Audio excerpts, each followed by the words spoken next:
और देखो, एक बात और याद रखना, आज के बाद कभी हमारे उस दुश्मन का नाम मत लेना।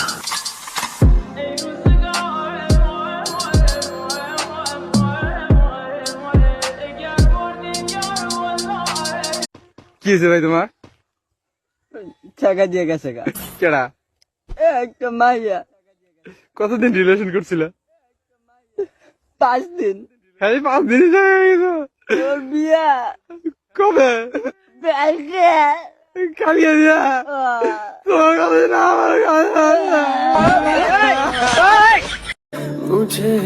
হ্যাঁ, আমি এমন একটা মানুষ, কেউ কখনো আমার মন থেকে ভালোবাসে নাই। হ্যাঁ, বাসছে অনেকে, কিন্তু 2 দিনের জন্য। জানি না কেন মানুষ আমার জীবন থেকে সরে যায়। হয়তোবা সবার মতো বাটপারি চিটারি করতে জানি না, মন থেকে ভালোবাসি তাই।